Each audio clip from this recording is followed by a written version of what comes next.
Deputy commissioner Tharparkar लाल दिनोमंगी दरबार हाल मिठी में education and literacy department Tharparkar के इजलास की सदारत करते चयो त थरपारकर में तालीम के वधीक बेहतर पढ़ाइण ज़रूरी है, जंहिंजे लाइ थरपारकर के ॾूहान वारनि इलाइक़नि जे स्कूल में ॿारनि जी दाख़िला खे वधायो वञे।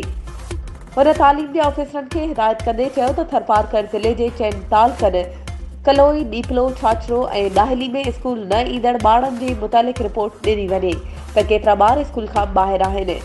डिप्टी कमिश्नर थरपारकर ज़िले जे समूरनि असिस्टेंट कमिश्नर्स खे हिदायत कई त थरपारकर जे बंदि पयल स्कूलनि समेत कमज़ोर बिल्डिंग वारनि स्कूलनि जी तफ़सीली रिपोर्ट तयार करे हिकु हफ़्ते में ॾिनी वञे। हुन चयो त गर्मियुनि जी मौसम में स्कूलनि जे टाइम ते ध्यानु ॾियण जी ज़रूरत आहे। उन मौक़े ते chief monitoring officer Tharparkar Rajesh Kumar इजलास में ब्रीफिंग ॾींदे चयो त थरपारकर में टोटल 3997 स्कूल आहिनि, जिन मां 3660 प्राइमरी, 248 मिडिल, 40 एलिमेंट्री, 41 सेकेंडरी ऐं 8 हायर सेकेंडरी स्कूल मौजूदु आहिनि।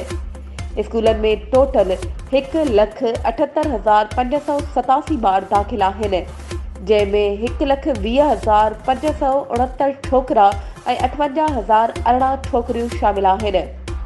हुन वधीक ॿुधायो त हिन वक़्तु थरपारकर में 2,131 प्राइमरी ऐं 932 जूनियर स्कूल उस्ताद भर्ती थिया आहिनि।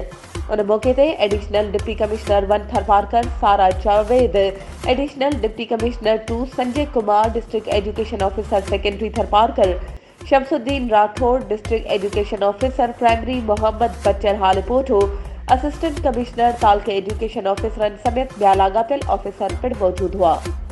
वधीक ख़बरुनि ऐं अपडेट्स जे लाइ असांजे चैनल खे सब्सक्राइब कयो ऐं हा, बेल आइकन खे प्रेस करणु न विसारिजो त जीअं असांजी हर नई अचण वारी वीडियो तव्हां ताईं पहुची सघे।